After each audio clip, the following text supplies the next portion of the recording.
Morning, afternoon, or evening. This is Stephanie Joy with Joy Disability. You're about to see a replay of the live Q&A of a recent session. They are generally 1 to 2 hours long every Wednesday at 1 p.m. Eastern Standard Time on this YouTube channel. So I hope you get a little tidbit of information out of it. Otherwise, maybe I'll see you at 9 a.m. for short little workday shares that we put out there on a daily basis. Take care. Shut up! You guys hear that barking? All right, here we go. The dogs. All right, guys. Happy Wednesday. What do they used to say? Happy hump day. Hump of the week. Yeah, you hear those, Shub? Those dogs. Yeah, I'm hoping at these headphones that you wouldn't hear that so much. Anyway, they must have seen something out the window. They're not even in this room. Okay, happy Wednesday. It is May 14th. Hi, guys. Good to see you. Kevin, you were there first. Look at you. Cool. Anyway, so hope you all had a good week. Let's get to it. Let's see. All right, Kevin's talking about sports. That's okay, Kevin. I just don't know anything about them. Obtuse. Kevin wants to know what my thoughts are on the new commissioner. I'm very thrilled to have someone with some business sense in there. And as long as I don't play politics, like, hey, let's do things now that will screw up the people later, which we saw done with the last one. Despite what seemed to be some good things, there was some pretty underhanded things going on. So I say, let's see what happens. I like the fact that there's business sense in there. Someone who has a big success for, writing companies and getting them on their feet properly. So hopefully that will be what happens with this one, hopefully there's not a lot of obstruction for progress. That always bugs me. It always comes down to politics, of course. All right, let's move on. Let's not even talk about that stuff. So Shub, I wanted to point this out. 70 working days and approved back pay in account. Thanks for sharing your knowledge. You are so welcome. Are you saying, oops, I'm frozen. You see that? Are you saying, Shub, that you filed and then won within 70 days and had your back benefits in your account also? Is that what you're saying? 70 days on initial? Doom, win. Awesome. Okay, so Shub says that my dogs make his dogs crazy. Yeah, I would imagine so. All my dogs have to hear is one little tiny noise or certainly another dog, and they just, I don't know. It's like they're pretending that they're trying to save me from something. I guess. I don't know. This is La Lulu Z. Nice to meet you, La Lulu. She wants to know if there's any concern, advantage, or disadvantage, or crucial awareness to keep in mind when completing a telehealth CE agreement. CE agreement? I wouldn't know because I don't know what it would say. I suppose there could be your adjudicator sends you something that says you agree to go do a telehealth. I've seen that. And no, I see nothing weird about that. I mean, they want to know. So if they schedule it, you don't say, wait a minute, no, I want to go in person. They just want to know that you're committing to that if you want to do it, so that they don't have any gameplay, by someone who really just wants to make things more difficult, or whatever. I think that they like telehealth for mental health, obviously not for physical, because it's easy on everyone to get there. I mean, you don't have to get in your car. You don't have to get a ride if you don't have a car. It's obviously really wonderful for those who would have difficulties with that, financial or physical or mental, whatever the case may be. Hey, RD, nice to see you from California. Nice to speak with you again. Yeah, we had a little phone chat last night. Got you. Thank you, Umo. Further says, you have been extremely helpful already and loads more communicative. It's I could be touting my own horn here for a minute, tooting my own horn, but it's the one thing that is so easy for representatives to do is be communicative. It doesn't mean they have to hop on the horn all the time. That's what the portal messaging is for, which is for those that have them, those portals, and don't use them, meaning your own law firm portal, or if you're a non-attorney rep, fine, you can have it too. There's many to choose from. Some are more affordable than others. I have a very affordable one, and it's been great for I want to say 15 years. Might not be quite that long, but almost. I mean, people just need to hear back. If they have a question, even if you can't answer or say, listen, that's not important to working up your case right now. I can't go into that with you, but I just want you to know we got your question, and if we can put something out about it, we will. Sometimes people want to get a seminar or something, and obviously we can't do that. Let's see. I'm going to go hang a dog in about a minute. So Shub was at the Missouri DDS who did him right, he says. Okay. Taylor asks, is ALSUP good to use for working on SSDI for your trial? I think you mean your trial work period. You're either going to have them as your rep for everything or not. You don't have them for your trial work period, for what that's worth. ALSUP, I can't speak to. Okay. They're very big. Temperance. Hi there, Temperance. She said, good afternoon. Tiger Bite. Is such a thing as too much evidence? I have sent every update with personal note. Well, if you're putting in your personal note, I think that's probably not good because they don't want to hear your interpretation of your own medical records. That's their job, right? You could do a brief when you get to a judge, which is not a bad idea if you're going to quote directly some of your strongest pieces of quoted evidence from your medical records. But putting a personal note onto every doctor's record, like you're trying to say something that's not there, it seems almost self-defeating, right? So I would probably suggest not. I'm almost about to take a little 2-second, guys, and go close the blinds out in the other room because this dog is going to drive me crazy. Can you guys take a chill for just a second while I do that? And I will be right back. Post up your questions. This is going to take me mere seconds, but this is crazy. Coming back. Okay, sorry about that. That's Buddy. He's the lab. Pretty sure it was him. I don't think it was the Bernese, although she could do it too. But anyway. And I even have like great tunes out there. It's like a Spotify public playlist. I think it's called Have a Great Day. It's kind of like these tunes. There's like 80 of them. Somehow it got on my playlist. I don't know how. I think maybe my daughter gave it to me because she thought I might like it. But I love it. I just listened to it the other day when I was on a long, long drive. And it killed like 4 hours. Okay, let's get to it. So, okay, going back to Tiger Bite, is there such thing as too much advice? I've sent every update with person. I definitely not. I don't really believe in too much evidence. If it's evidence, it's evidence. The personal note, I would leave out of there. Potentially insulting to the professional on the other end who understands the law and what applies better than you. And I'm not putting you down at all, Tiger Bite. You know how I think the world of you. But I don't think it's necessary. And don't mark up your records either. I had a judge once kind of chastise because the records that were sent in by us, which we got from the client had scratched some notes on there. And the judge is like, is this the doctor putting some notes on here? Or which was otherwise typed notes, or is it yours? I go, it's not mine, Judge. I go, I honestly don't know where it came from. And I wasn't about to say anything because I truly had never asked my client, did you put these notes on? I do that now. Like if they send me notes, I go, do you have the original without your thoughts and feelings on it, please? I just did that with somebody recently. Umo, it was a pleasure speaking with you too, of course. Tiger Bite again. I agree about the personal note, but I just wanted to submit evidence that has been updated. Yes, that is definitely Tiger Bite. You have to, if you're pro se, you have to submit evidence. It's your job. I mean, you chose or were forced to self-represent or whatever. You have to do exactly what the representative would have done if they're doing their job, is get any updates in there that the SSA has not been able to obtain themselves. Look at those weird, interesting little, looks like flies, doesn't it? It's something weird with the green screen video stuff. I have no idea. I tried like putting on my other light, like the one that's attached to this. I don't know. Hope it's okay. Lulu says, question, at what stage during recon appeal do you recommend requesting a claimant's own e-record if unrepresented? E-record from whom? Or any tips to request? Local SSA office claimed e-records aren't accessible. Okay, I think what you're saying is, can you get a copy of the e-file that, say, your attorney could get into? I guess they don't have that available yet. And I'm wondering if part of the reason is some of the stuff in there you would just confuse people, and then they'd be calling the SSA, bombarding them with phone calls or the adjudicator, trying to get an hour of seminar out of them, and they're going to be like, click no. So that might be why. But I don't know why they can't let your Section F be available, and that's your medical record section. That seems to me what they should be doing if claimants are going to have the same access. I imagine there's a reason why not. It might be a security reason. Like when I go into an e-file, I'm identified. My fingerprints are all over that bad boy. And I mean, I go in with a special passcode from the SSA, which they would do with you guys too, but they know where to find me. They know where to stick it to me if they want to. I have a license to protect. So doing anything funky would come with a great cost, for representatives, particularly attorney representatives who have licenses to protect, unlike non-attorney reps. Claimants don't necessarily have that same standard or, risk, if you will. So I don't know if that's why, you guys don't have it.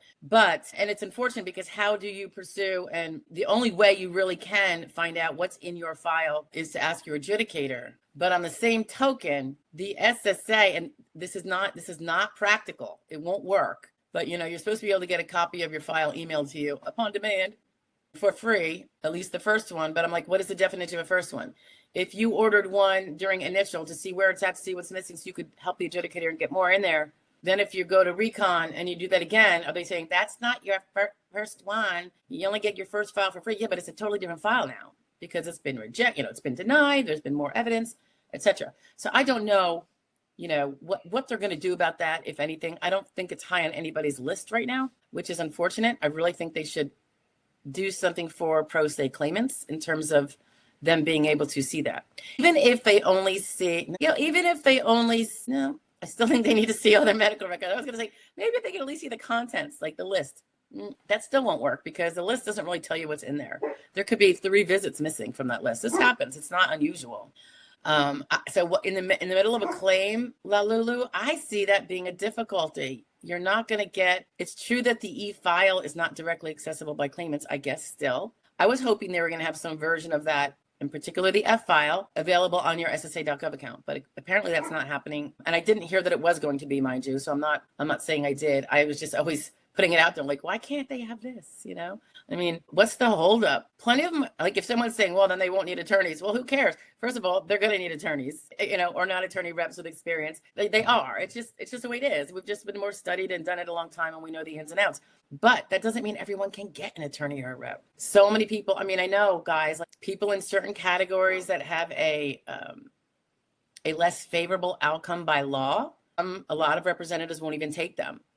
And for those of us that do, I know for me, we have to have it capped at a certain amount so that we take every area. Otherwise, that one would just be full. It would take up our entire, because we don't take an unlimited amount of cases.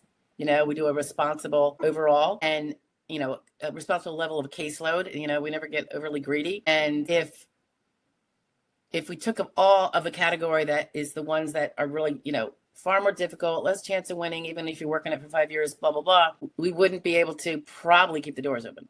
It would just, because there's so much extra work and time involved. So everything's got to, and I wouldn't be taking everybody else's because these ones are the biggest percentage of the population, unfortunately. Okay, what else? Did I float down? Shube says this is black mold. It is not black mold. In fact, if I turn on a light, oops. It's so funny because they say with the green screen, it should be well lit. I'm like, are you sure about that? Because when I light it up, look what happens. I don't know. You know me, I'm not very techy. So I just roll with it. Rat's Nest, good to see you again. Have you heard of SSA worker resubmitting the initial application and keeping the protected initial filing date? Application was incomplete originally, denied, and obtained counsel and appealed. Yes, well, that would be pretty much asking for a reopen. Maybe your attorney did it. Asking for a reopen of the prior. And one of the reasons why one can do that is if it never was medically worked up to begin with, because it sounds like you said it was incomplete. So if the application was incomplete, it never went up to the workup office, which is the state agency outsourced to the feds to do all that medical record ordering and deciding what your RFC is and all that business. So I could definitely see that happening. And we ask for it all the time if we come across something like that, because why not? It's best to get it done when you file that new application. You're going to assert those old things. Sometimes the SSA staff will just say, oh, no, that one was denied and clipped.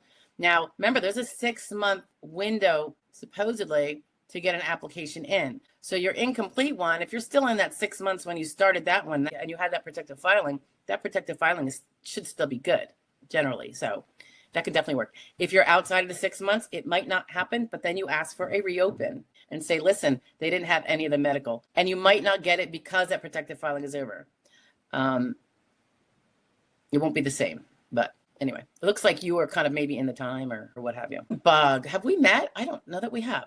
Nice to meet you. If I was homeless for 1.5 years and unable to attend medical appointments, I've been housed since November and getting medical treatment. Will SSA cut me slack? Well, is SSA going to be able to prove that you were disabled while you were? I mean, how are they gonna, what proof will there be that they can hang their hat on so that it doesn't get overturned under the law?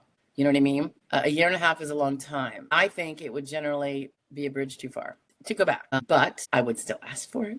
I would still put my onset as what the real actual onset is, where there's no SGA going on. And you know that you might have some before then, right? Before that homeless year. It's a shame you didn't come, crawling into some urgent care or an ER where they kind of have to take you. Not the urgent cares maybe, but the ERs I think would have to take you. But, you can't really change the past. At least that would have just kind of shown something and you would have your kind of complaints on file. Obviously you have to claim something that's somewhat emergent, but bad pain is emergency, severe pain, And if you have no medication, at least they would probably give you meds and send you along your way. I'm glad to see, Frida Bug, though, that you are not homeless. I don't know if when you say homeless, you mean I didn't own or rent my own home, but I was staying with friends, or if you mean you were literally living under a bridge or in a tent. There is a big difference. Doesn't mean they're not still both homeless. Like couch surfing is homeless. You just have a much better, safer situation. And I think it's more likely a person that's couch surfing, that friend that's being that generous, might also be willing to drive them to the ER if they need to, or to get them in contact with a caseworker at welfare. Oh my gosh, when my Medicare kicks in, he says, will I be required to have 2 total knee replacements? No. They don't force you to do anything. And I think you're probably asking, or will they boot me on CDR? No. Does the doctor say, I highly recommend a knee replacement? Do you have a doctor that says, you're a little young there, Shub, we don't really like to do them at that age because once we do one, we can't really do it again because now there's no whatever to do it with because it's all been scraped out or whatever. I've never seen that. As long as if your knees are still in deep trouble, you just need to keep treating so that if you get the CDR, it's clear that they're still as bad off as they were. Right. And, if they do strongly recommend total knee replacement at some time and you feel strongly that you shouldn't do it, just be able to well articulate that. I know there was a video a while back about getting around non-compliance with medical advice, including surgeries. And it's not enough to just say, I don't like surgery, I'm not doing it. And it's not enough to say, I don't know, I heard surgeries are high risk, so I'm not doing it.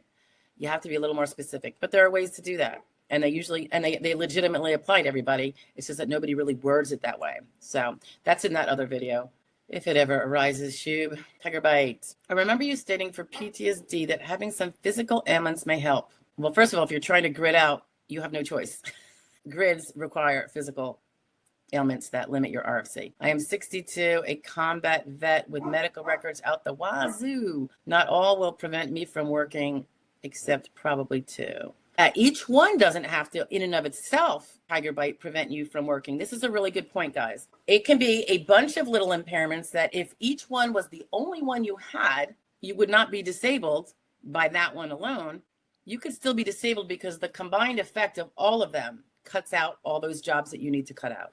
And whether you need to cut out 12,000 jobs or you're over 50 and grids may apply and you don't have to cut out 12,000, you only have to cut out X thousand, something less than that, then it's a beautiful thing. We use those smaller impairments. They are actually, I would say, more important than the big one, only because the big one is the one that the person's been pounding on and going to business, going to treatment for, and it carved out a lot of jobs. I mean, huge amount of jobs. Yet it didn't carve out all. And those little ones are the ones that are going to carve out those other ones. I always use the hand example of, oh wow, I carved out everything, but not the sedentary. Well, most sedentary jobs, not all, but most require fine, dexterous manipulation, whether it's keyboards or stuffing envelopes or fine parts assembly, because apparently that's in substantial numbers in the economy at a factory. Those little arthritis can reduce you from being able to do constantly to frequently, or frequently to occasional, depending on how bad it is. I've said this before, though. I see that the SSA is loath to say that arthritis of the fingers reduces someone below frequently. I just see it all the time, even with ALJ hearings. When someone has arthritis, I think it would be pretty hard to use your fingers for a total of 6 hours a day out of 8. That's a lot. That's called frequent. But they seem to think that's a generous limitation they're applying, as opposed to saying the person has no limitation, therefore they could be using their fingers constantly, 8 out of 8 hours. So they think cutting it down to 6 is being gracious, apparently, but they also know that cutting it down to 6 instead of the reality that maybe you really only use them sporadically during the day because darn, they hurt, stiff and pain and grinding, and carpal tunnel can do the same. Limitations, not the same effect. And they know that frequent finger use is all that is required of many of those jobs. And that's why I suspect some of them don't want to cut you down to occasional. They want to keep you at, find that it's, yes, it's reduced to frequent, because frequent still means you can do those jobs. Because a lot of those jobs, when you ask a vocational expert at hearing, he'll say, yeah, those jobs require frequent fingering, feeling, or manipulating. And then the judge will then go ahead and find that indeed you are only limited to frequently, not to occasionally, and then you have all these jobs and you can get denied. So, but it is one of the many things when I talk about threading the needle to get to that award through the grids in particular, that's kind of what we're talking about. Getting these little tiny things to getting the record to show the reality of how limited you are in it, instead of just claiming it. And that's where you guys come in with treatment, and being the complainer to your medical providers. Not being all tough and Superman or Superwoman and being gracious. I mean, you can be gracious, but you still got to tell them all the complaints over and over and over again, even if you have to do it through portal messaging before an appointment, so that it's in the file, so in case you forget to tell them, or they forget to write it down, and then you never complained about it at all, right? Okay. Lots of medications. Tiger Bite's talking about with PTSD. Of course, that's important. La Lulu question, part 2. So it's only F section to request in order to verify particular medical records are obtained? Yes. F section is the medical record section. Technically, though, and I have a big gripe about this, and I just tried to send a complaint to Social Security overall at their contact place, and it got rejected for being, this is not working right now. And I'm like, and it was about one of my clients. I think it was one of my clients, but it was just like yesterday or today, sought to order copy of his file to determine in preparation for appeal. Should I appeal? What is going to be missing? What do I have to get because they screwed up down below and I want to make sure. And the SSA person told him that he has to pay $123 to get a copy of his own file because it's not for program purposes. Well, of course it is. And number 2, $123 really for an email? I'm infuriated. Sorry. I probably need to go tell Nosker how infuriated I am, and maybe they will find it to be an important issue. I don't know. Or Nader, either one of those wonderful little places. Lulu says, if you're not approved in step 3, does your case automatically go to 4 and 5 and provably be approved? Because of the grid rules and provably, well, you have to prove it. So 3 is where you didn't meet a listing and they gave you an RFC. Then you have to go to 4. Can she do her prior work? And 5, can she do any other work? And I'm not sure at what point in there it would be, I could find out probably where the grid question gets applied. I just don't know. I really wish I had a training collar right now for the dog. I'm not above that. Okay. So yeah, I mean, grid rule, you have to thread that needle, Lulu, and get it there. If you met a listing, you wouldn't need to go do a grid. Listing comes first. Hi, Maeve. Good to see you. System analyst view. Every new category of user access is a big project: design, test, fix, retest, ad infinitum. Regression test everything that existed before the period and break it. She's talking about a particular kind of job, and their system is already pretty ancient. I expect it's not only not easy to do, but if in the queue, pushed out as low priority, probably. Okay, that's way above my pay grade there, Maeve. But if the take-home point is past work as a system analyst gets very outdated very fast, I would agree. And so when we are older than 50 and it's a totally different system now in current jobs, I would be arguing that it is too much of an adjustment to make for this person who's, XYZ years, because they were computer savvy people, but it gets harder to learn new computer languages as we get older. Just because we were super fast with it before, the mere recognition without even evidence, that is without evidence needed, that is part of the grid system about the more difficulty adjusting to other work, which applies from 50 to 54, 55 to 60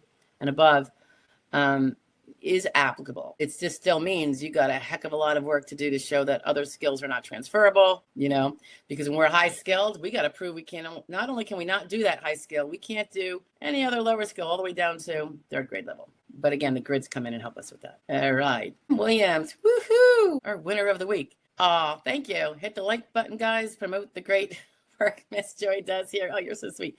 Good afternoon, Miss Joy. Good afternoon to you, MW Williams. He prevailed in his claim recently, guys. No, I was not his attorney rep. I'm just very happy for him. I'm happy for anyone here who can pull it off, get some justice here. C, nice to see you, KC.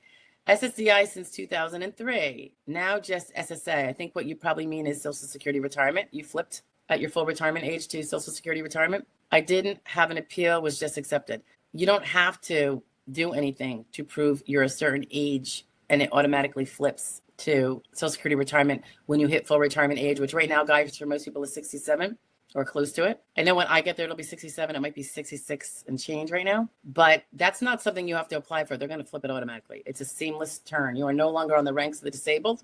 You're no longer collecting funds from the disability fund. You are now collecting from the retirement fund. Okay. Same amount, and you never had to take early retirement and take that drastic reduction because you're taking so many extra payments of retirement. Here, you're just taking the same amount of retirement as you would have. You started at full retirement age, so it's really helpful. Williams became a YouTube. Wow, that's super. Thank you. That's really sweet. Okay. All right. So where are we at? John Lancieri, quick question. If no tax on Social Security goes into effect, do you think they will be a tap on it? Do you mean a cap, John? Do you mean like a cap? I think you said it again here. Yes. Oh, it's funny you asked that. I have no idea.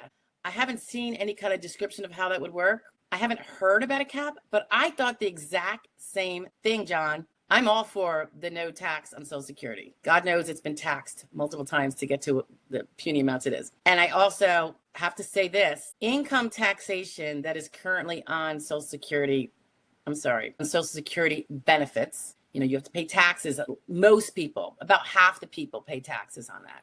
The other half, their income is low enough, even with the Social Security, that they don't have to, because we have that beautiful doubled standard deduction as well that's been around for a few years now, and that hopefully will be extended and not expired out and go back to that puny little $6,000 we used to have per person. But the taxes we pay on our income taxation does not go into the Social Security fund.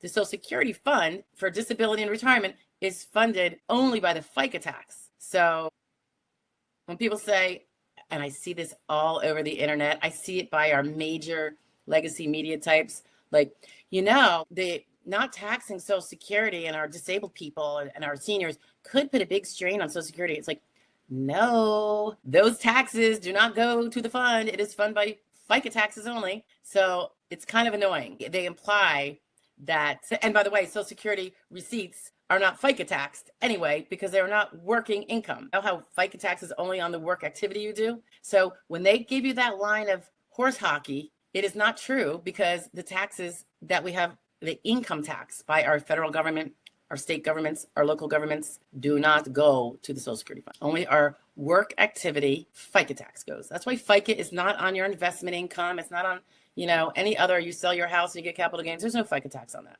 It's only on the stuff you worked your butt off for. But going back to your question, John, a cap. I thought that was not a bad thought, because I thought the same thing myself. I was like, yes, I'd like to see no one pay income taxes. I really would, because we used to have no income taxes back in the day. And they said, temporarily, we're going to have to support World War I. And then boom, not only did they keep it, it wasn't temporary. So that was a big fat lie, but they just started stuffing their bellies and then raising it. And now where are we at? 30s or whatever. So, but a cap, if we're going to have it, and we're, if need be, maybe the very wealthy Social Security recipients, and I hate to poke at wealthy people because many of them got there through hard work. They're not necessarily trustafarian babies, but if people are going to resist it so much, well then let's start it that way. Let everyone under, 150, 200,000, whatever it's going to be, if any Social Security would be untaxed as from a, federal income tax perspective. And then the people that have more, perhaps, that I think could be a happy medium, John. Everyone's going to have a different opinion on this. I'm definitely for the general idea of no tax on Social Security, for sure. Okay, let's see. Friedeberg or Fredeberg. I'm not sure if I'm saying that right. I apologize if I'm not. I'm thinking Frida, so I'm thinking female. Sorry, I'm a little sexist. Okay, I have mental evidence before an inpatient hospitalization during the year and a half. Oh, Friedeberg. Let me just go back up to what you said before. I don't know if you guys can see me scrolling. So I have mental evidence before. Is this the homeless? Okay, this is Frida's first part. I was homeless for a year and a half, unable to attend medical. I've been housed since. And then now she says, okay, that she has medical evidence before, because I think I'd asked her that on here. An inpatient hospitalization during. Yes. Oh my gosh, that's huge. Huge. Friedeberg, the inpatient hospitalization, if you've already applied, you need to, of course, make sure all those, I would say before and after, because a lot of times mental illness, and I don't know if you're talking about mental illness. Oh yeah, mental evidence, you said, leads to homelessness for a variety of reasons. It's sometimes it's not even, you're not even able to live with family because they can't handle the symptoms. It's a terrible situation. But yeah, the inpatient hospitalization, huge. And now you're going and you have very strong, or you go into really good therapy with a psychiatrist, maybe some partial hospitalization, which is that, kind of outpatient, but you go multiple times a week, and usually for like a very long, like it's a big whole group thing, helps you get into a structure if you need structure, environmental support, instead of just being left to your own devices during the day and having like, a half hour once a week therapy session. Those are all things that can help show if you're really significantly disabled by mental impairments alone. So I wish you the best with that, Freda Bug. Okay, I hope you get what you need. Trish Wade, hello there. Back at you. Okay, Umo says, can you explain how the grids apply for age 50 to 54? Okay, obviously this is out there elsewhere in videos and stuff, and I probably mentioned it on here when people ask, but let's go to it. From 50 to 54, and everything, so starting after 50. So the first set of rules is for 50 to 54. To meet a grid, I always say there's 3 basic things you have to prove. 1, you are exertionally RFC limited to sedentary. So you can do no more than sedentary. Even if you could do sedentary, no more than sedentary. So if they find that you can do light, which they probably will, you will be found not disabled under a grid. Okay. The second thing is you have to prove that you're unable to do any prior relevant work, and that's any of those jobs in the last 5 years. So those jobs are off limits for whatever reason. And then the last thing is that the skills you learn from those jobs in the last 5 years cannot be transferred to a job that would be in that sedentary group you could otherwise do. Okay. So you have to, I'm frozen. Can you guys hear me? We have a storm going on, by the way. We have tons of rain. That's probably why this is going on. So you have to meet a certain RFC that's sedentary, if you're not completely bedridden. So you have to be sedentary or less. You have to not be able to do your prior relevant work due to medical reasons, provable medical reasons that would be too much. And that those skills you learned, so if you have anything other than an unskilled job in your past relevant work, you're going to have to prove that those skills are not transferable to at all, usually, and certainly not to a sedentary job. Okay. How's that? No, is that good? Those 3 things. Past relevant work, sedentary, no transferable skills. Okay. Yeah, M. Williams is pointing out that I do have videos about the grids. Umo says ordering the records and getting the big hoo-ha from the SSA staffer who completely misinformed him. And I talked to him about wanting to do a big fat complaint. So you see, Umo, I did try this morning to do a big fat complaint. And I went to their thing where it says, oh, you can contact here. And you can and as soon as I did save the type up though. I wonder if oh shit, did I paste it? I meant to paste it to a Word and save it so I could go back and try again or try a different link for the SSA. I didn't go through the OIG, which I consider, but I don't know.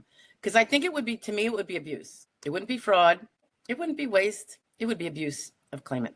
That's what I'm going to go under. So that would be my next avenue if I can't get it through their offered contact way, which came up with big. So they gave you this and they gave me this in a sense. Shub says, was multitasking and just heard fingering. I'm not even going to go there. You're too funny. You can multitask? LOL. Yeah. Oh, Maeve tells Shub to settle down now. Thank you, Maeve. Elliot, nice to see you. Hi, Ms. Joy. Just received my award for SSCI. Thank you for all your guidance. At what point would I expect to be called in again for an evaluation from Social Security, being almost 62 years old also? The age is helpful, Elliot. As you probably know, we might have even talked about this, but it will depend on your diary date. There's a decent chance you are at 5 to 7, and they're just going to bypass you because you're about to be full retirement age when that time comes. So I would not worry about it. On the same token, I'm one of those people that say I'm the one that's going to get struck by lightning.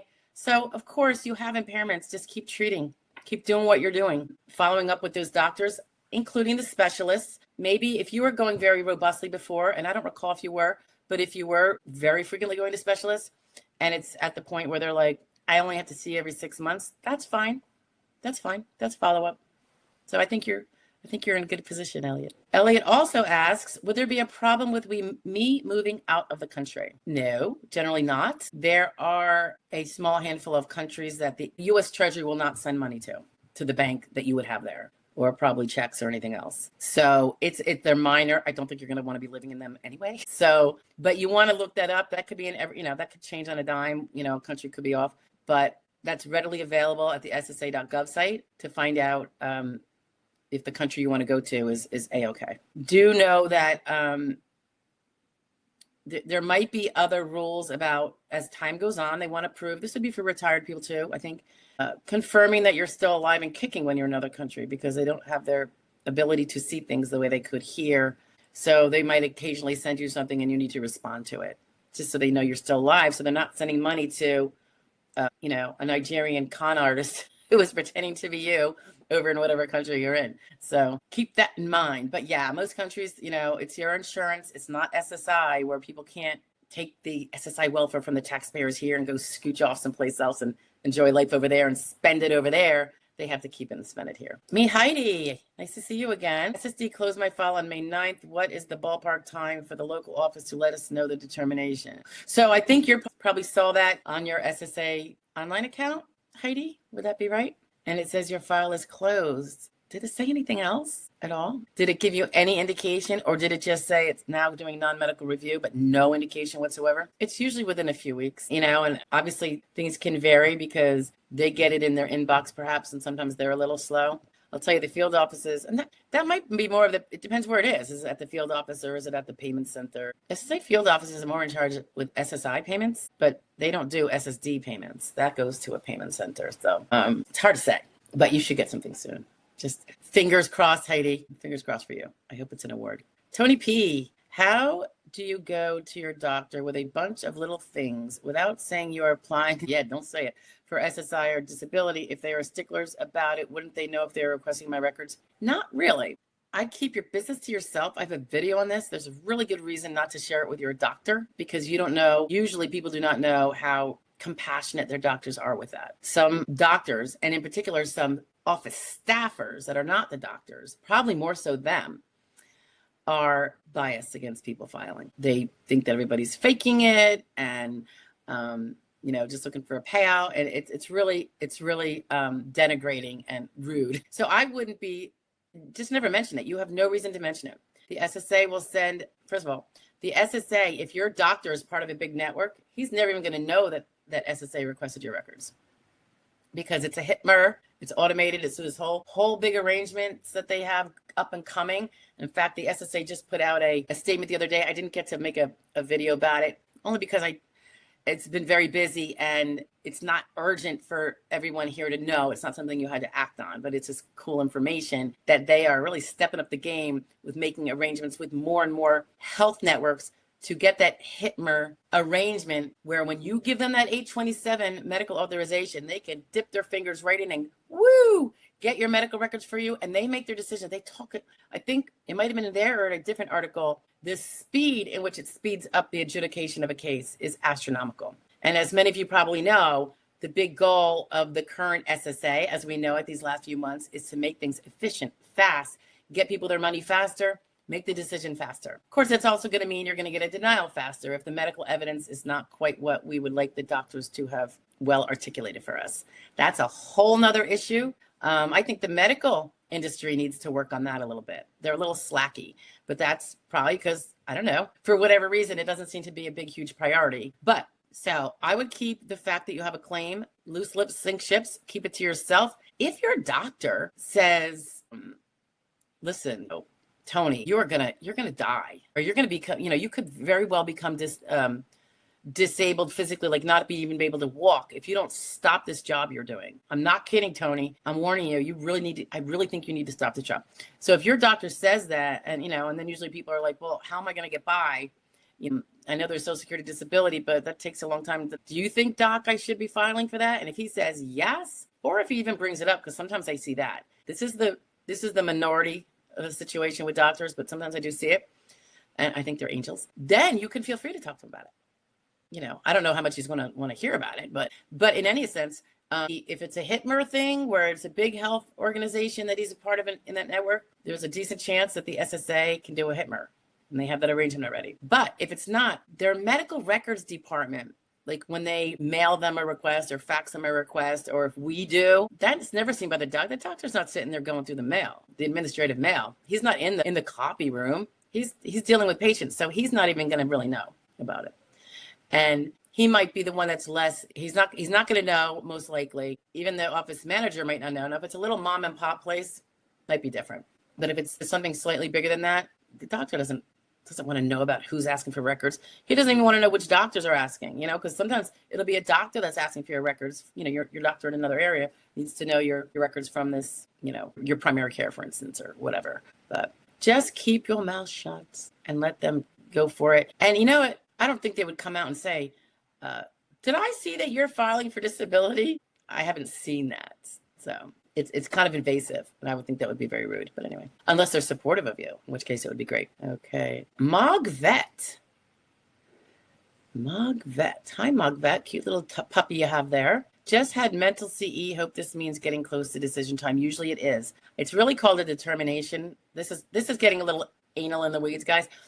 If it's an award or a denial on initial or recon, it's called a determination. Although I did see one do a misprint on that. It's a determination, and if it's from a judge, it's a decision. It's just the difference between administrative, I guess, responses. I don't know.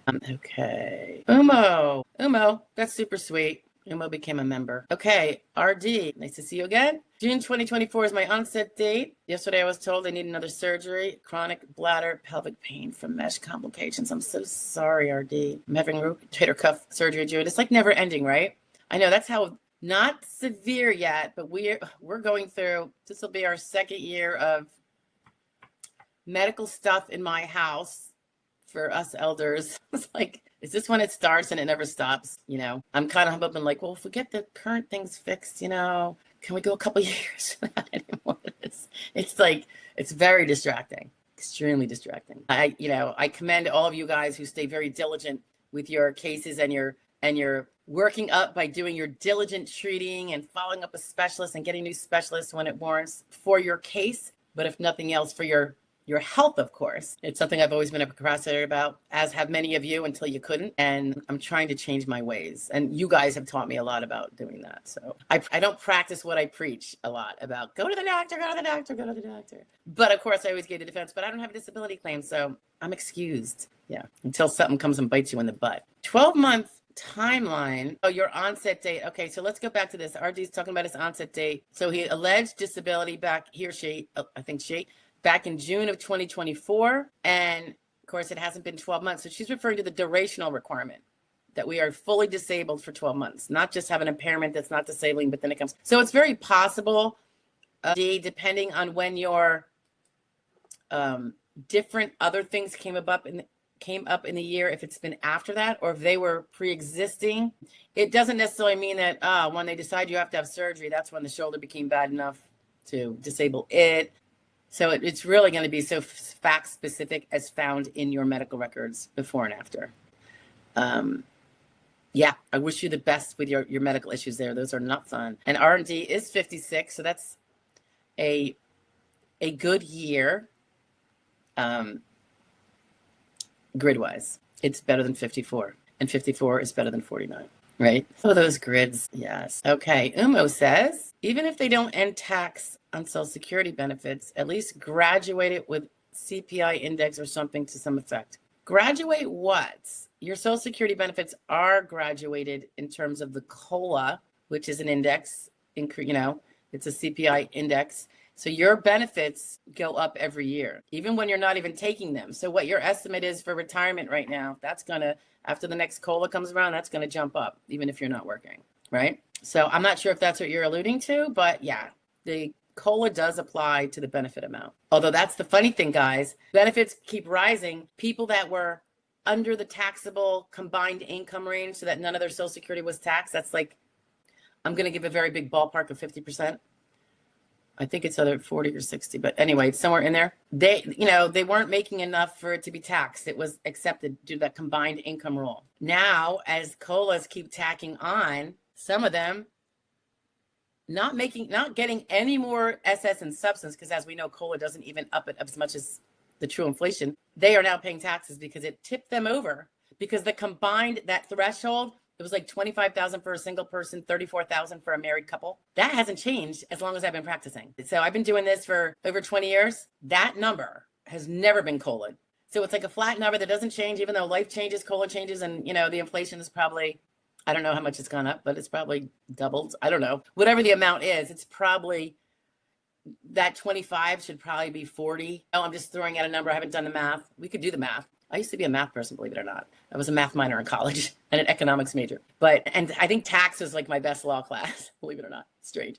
But isn't that funny that the threshold? So some people that were considered too low below at 25,000, now that 25 is worth far less than it was. And now they, just because of COLAs and trying to keep up with inflation, now they're here because that threshold didn't change, which it should. Just like the SSI resource should change from 2,000 to something a little bit more COLA'd over the years, right? So that's how, it's just amazing when you look at that what was considered, low enough income, you shouldn't have to pay tax on your Social Security. Just because of COLAs, now you're at $25,001, maybe $100. Now you're taxed at 50%. Your Social Security is taxed at 50% of your Social Security is taxed at whatever your current tax rate is, which might be as low as 10%, but nonetheless. Okay, I go off. Umo. Okay, so if you're between 50 and 54, yes, those grids apply, but they found you eligible for light work. And that is exactly it. So when they want to deny someone between 50 and 54, they generally do have to find either that you can do light work or higher, or that you could do your old job, or that your skills are transferable to a job that's of the RFC you can do. So yes, this is the big one. They will more often than not just pop you up to a higher grid. We look at it, we go, that's very arbitrary. Look at him, look at that back, look at that spine. How could they say he can be on his feet for 6 out of 8 hours? Yeah, indeed, that's what they do. They do it down below, and a judge will do it if he wants to deny, he or she.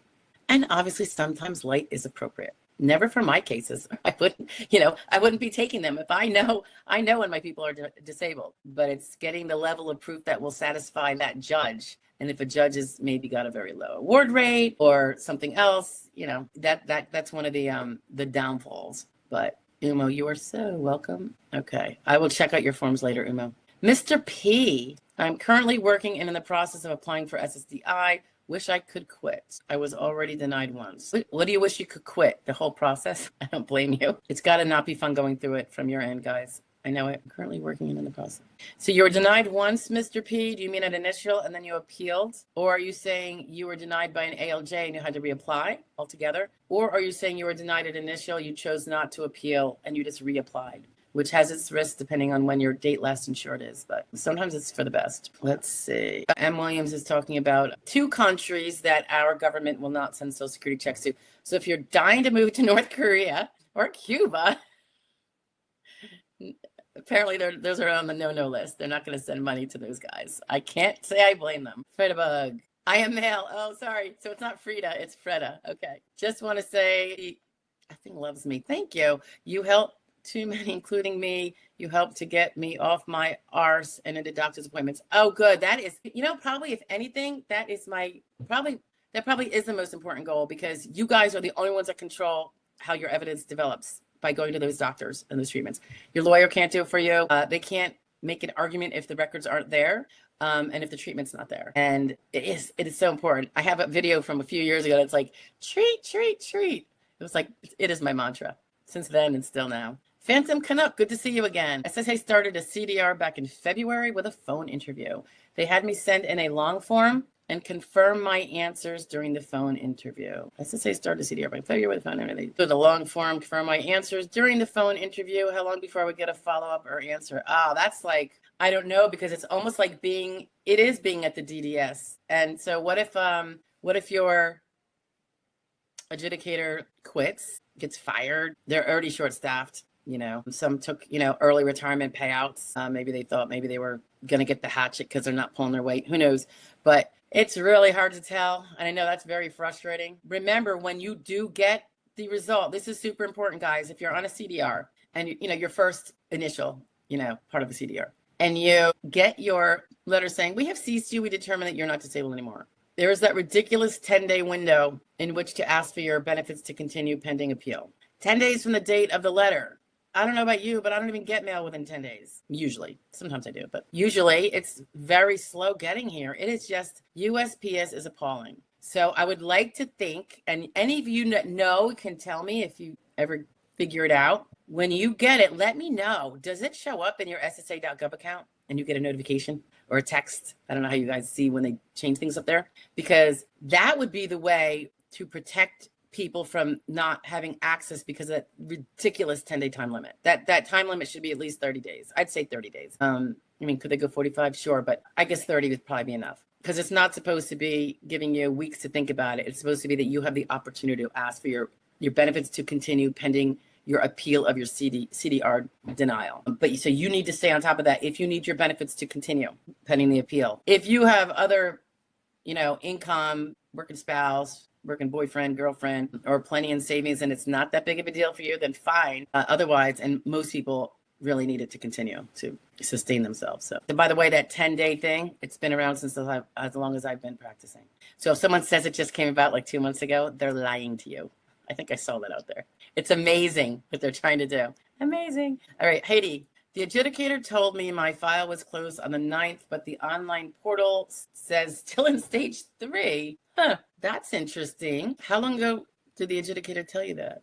That is, I don't know how long. I don't have access to what you guys see, but I'm wondering how long it takes for them to update things. And closed on the 9th. We are now at the 14th. That's 5 days ago. It is Wednesday. We've only had 2 business days. It could just be they haven't updated it because it's only 2 days in, and maybe they haven't even gotten to her thing yet. His or her, the adjudicator. The adjudicator told you it was closed. She didn't tell you the results, huh? They never do. I guess they're not allowed to because it could go through audit, right?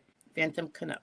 I've been disabled for almost 20 years after a cancer diagnosis, but went into remission with a lot of after effects such as severe neuropathy and cognitive issues. All right. I know you had okay. Yeah.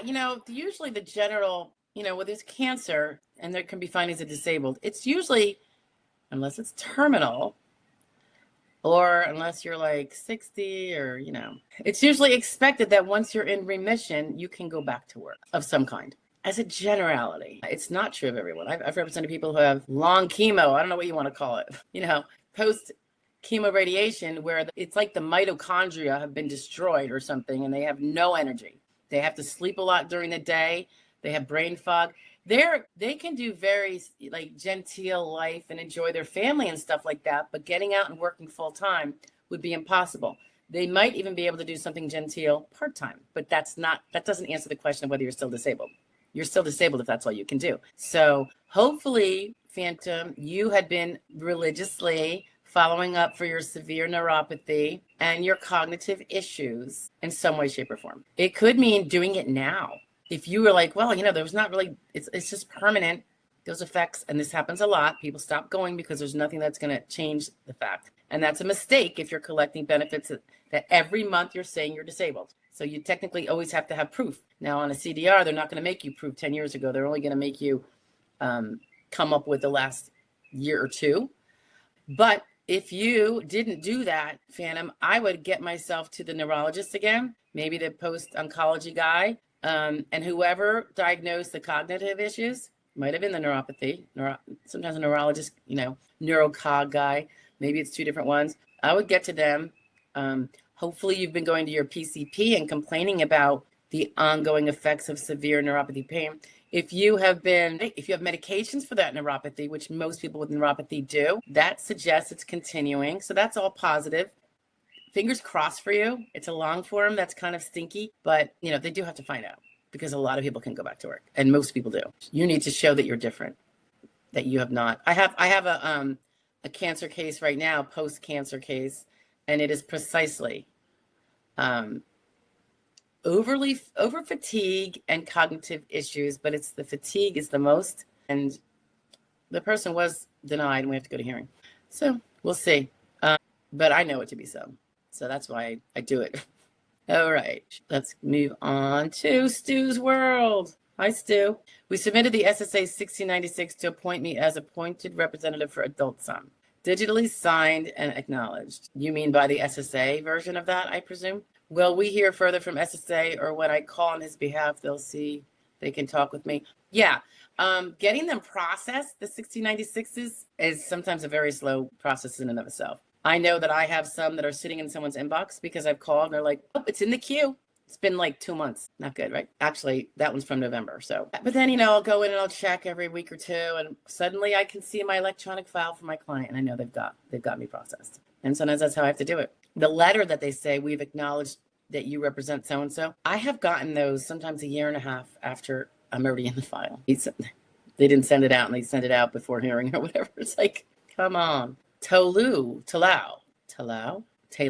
I thought it was recommended to get an RSC from our doctor, or do we need it if we don't tell them we're applying for SSDI? I have a video on the big dangers of willy-nilly asking your doctor for an RFC form, some generic that you pulled off of the SSA site or any other site. It's kind of like the idea of, when you're having a trial, don't ask someone a question on direct or cross that you don't know the answer to. I've probably seen more ships sink by people doing that because they're well-meaning doctor who, by the way, most won't even fill them out, but the well-meaning ones that do, they often put the fork in the case because they're like, yeah, he definitely can't walk all day. He can only do like half a day, like 6 hours, and the doctor's thinking of a day as being, 12 hours. And he's saying you can only do 6, which is quite a big cut off of 12, 13 hours, right? Of a regular wake-up day. He doesn't know that 6 hours means you can do light work. You can do all those on your feet jobs. So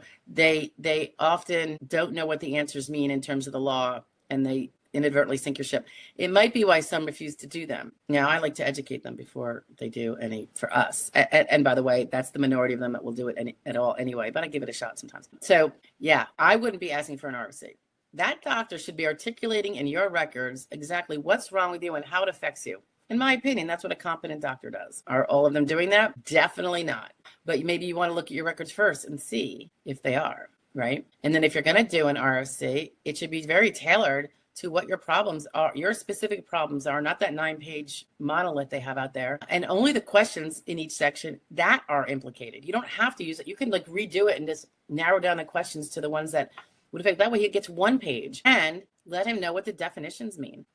Why can't he know that what something means legally, like what the definition is? And I would go so far as to say, why can't he know what a certain answer would produce legally? There's ways to go around that, but it's a risk. It's a big risk. I'd say it's a bigger risk. I would say don't do it if you're going to do it and not know exactly how to do it, because the chance of getting something that's going to sink your ship, and that RFC that he does is going to be in your file and never come out. And if you reapply, I see them sometimes grab those and use them in the new file. And I'm like, wait a minute, that's not fair. Then you got to use everything else that's good for my case. I've seen it. Umo, those numbers don't make sense. You meant 34. Increase, that's what they are now. Yes, Umo, the combined income limit below which one would not be taxed, would not have their Social Security benefits income taxed by the federal government. They might be taxed by their local and their state, is $25,000 for single and $34,000 for married. And yes, that's been that limit forever. So that's disingenuous to me, and I don't like it. They need to increase it. Virginia Gomez, nice to see you again. Aw, she says she's just popping in to say hi, and may God bless you and your family. Thank you. I could use all the blessings I can get. Thank you, Virginia. I appreciate it. Mr. P again. How can I ask my doctor to help me get disability? I wouldn't. I've changed doctors because my last one didn't help me. Sometimes their medical records are all you need. I can't work, just force myself to go. Okay, so if you can force yourself to go, that means you can work with pain, but most people work with a little bit of discomfort. So you have to show that you're different. Then you have to stop working SGA. If you're already working SGA, Mr. P, you cannot file and have that claim taken without lying about it. So I wouldn't do that. They'll figure it out. Unless you pop down below that 1620 gross income per month. And don't flirt with 1620. That's a piece of advice right there. Don't flirt with it. Is this a new doctor? Haven't seen her yet. How can I ask my doctor to help me get? This is a new doctor. I think you're making a big mistake. Doctors, I believe, will often feel like they're being used for you to try to get a winning lottery ticket from SSD. It is just the perception. I don't think you're doing that at all. So go there and go for treatment for the problems you have and be very clear about how it limits you, hurts you, this and that and the other thing, and let the natural doctor-patient relationship take its course. You can order your records anytime. If she has a portal, you can download the progress note, and you can see whether she's recording what you're saying and treating you, in that way. But to go to a new doctor, and even to do this for old doctors, because doctors don't really know their patients usually anymore, so they don't really have this little close bond with you. If you go to a new doctor and say, I'm here because I have a bad back and I really need to win disability, guaranteed you're going to be worsening your records. I would probably give my right arm on a bet. Okay, let's see. Rat's Nest. Do dependents increase payments, or is it based on past work, or is your payment work income and they just get a portion of set amount? Okay. Dependents, for the most part, if you're disabled and collecting SSD rat's nest, can get up to 50% a piece. However, there's a family max, and that will be your 100% amount that you get, plus another 50% to 80-ish%. So there's like a total of like 150 to 180% of your primary insurance amount. And whether yours is the 150 or the 180 that you would prefer depends on your income over your lifetime and your PIA, I guess. And bigger income earners have a higher percentage in their family max. So if you have multiple dependents, it's a good chance none of them will be able to get the full 50% because it would exceed your 150% because you're taking 100%. So they will be splitting that 50% or that 80%, whatever the overage is. If they don't take it out of yours, your 100% never goes down. It's just on top of that. Okay. And it doesn't decrease yours, but they have to prorate, So if you have one dependent, they always get their full 50%. If you have two, probably not. Yeah, probably not. Okay. But it's still a nice addition to the household, right? It takes, if you guys are all going to be surviving on that, then it means your benefit is now at least 50% higher. It's not yours, but it's for your household. The way you guys plan on using it, if you're the parents, say. Okay. All right. It's nice to see you again, bud. I'm waiting until I am close to 59 and a half, so I'll have my 401k money. That will help me get by financially. It takes so long to get approved that I don't want to put myself in financial trouble. Oh, I get it. Refresh me. Are you still working, Rift? Are you like, you know what I mean? Are you still doing the full time and just pushing through and then stop and, budget down and, do the good fight? Be good to know, because if you're working part-time under SGA, you can file now and still keep making that money. Just saying. If you want me to look at it, I think we talked about this. Feel free to contact me. I will, and just tell me who you are here and I will know that I spoke with you and I will call you myself. Scott Gallagher. Howdy, Scott. Is it hard to get a judge to make on the record decision before court? It is rare. It is a very small percentage that will do an OTR. They usually want to see you. They are free to do it without you even asking for it. And that happens sometimes. I love that.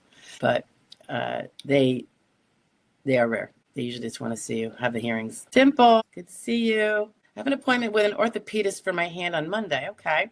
And scheduled for knee replacement in July. You encouraged me to go back to the hand surgeon. Well, good, because you might need that for your case, right? And yeah, whenever you're ready, Dimple, let's do it. Telu, again. Sorry, I know I'm butchering that. I'm 56 and self-employed, doing the same work for 25 years. And so since you were like 30, I have a master's degree, but have not worked in that field for 26 years. And I assume your master's is old too, right? My self-employment is unrelated to my degree. What will the SSA say? Okay, let's unwrap that a little bit. So I'm going to assume your master's degree is really old. So I would also find that it does not transfer. It does not provide for a seamless transfer to skilled work of that nature. So then we look at the self-employment, which isn't even in that field at all. Does the self-employment provide for skills? Probably so. So those could be transferable or not transferable.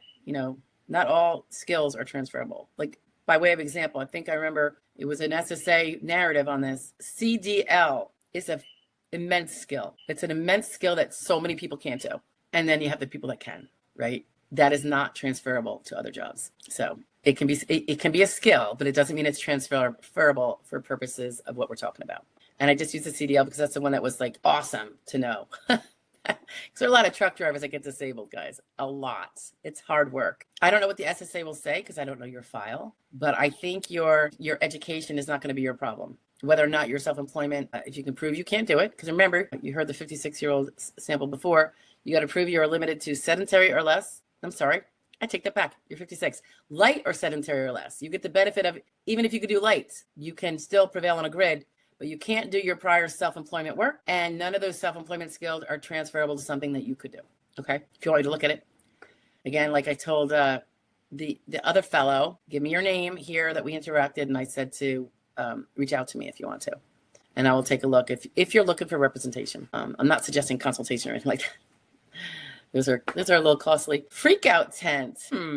That's an interesting tent. I get SSDI. I am 63. When does this transition into retirement? And will I get an increase or does the payment remain the same? The payment remains essentially the same because you are getting your primary insurance amount right now. And then when you are full retirement age, which might be 67 or might be a couple months before 67, freak out. It will change in name only to Social Security retirement. You are no longer subject to the rules of disability, and you are not subject to the rules of early retirement either, because you're a full retirement. That means if you fell into something by pure luck where despite your disabilities you can make $1 million a month, you are free to do so, and it will not impede your Social Security retirement benefits. Or if you're only making 10,000. That's a joke. Wouldn't that be great? Almost talking to our Rift. I'm not going to get involved. And Williams, you're saying you get message notifications from the SSA. I was asking about that, wasn't I? And what was it in regard to? I'm not sure what the specific question. I wanted to know if people can see it.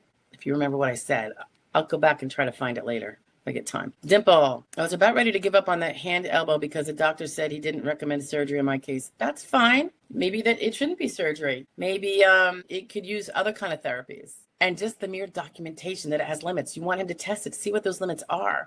At what point does it cause pain? Is there range of motion issues? Is there numbness, tingling? Can they be documented? An EMG, right? You want to prove that you have the problem and how severe it is. And and it has to be today. It has to be now and going forward. And sometimes it's physical therapy. Sometimes it's just a medication. And I know sometimes we don't want to take medication, so I'm not saying you should, but just saying. It could be just that you periodically go back and complain about it. It'll just keep showing, So, or if you think surgery, you could always get a second hand specialist. But did you say you have this coming up or you just went to one? I forget what you said. Dimple, and remember guys, Dimple is still working. She's having a real tough time getting through, and it's really causing a problem, and she's wants to file, but she's, worried about finances like everybody is. She says her frustration level with working has increased her blood pressure to the point I'm ready to be fired. Her sign. I know, you're really holding out. You're one stubborn woman. Okay, but I get it. We have bills to pay. The more you can budget down now, cut things out, go simple, downsize. Sometimes I say to people, well, listen, when you get your disability, is that going to be a severe income cut from your income? And they're like, oh my God, it's like 1/4. I'm like, well, you have to live on that. So shouldn't you already be planning on that budgeting down that you would be doing if you were just on Social Security? So it's something to consider. Alrighty. All right, we're an hour and a half in, guys. Time flies, doesn't it?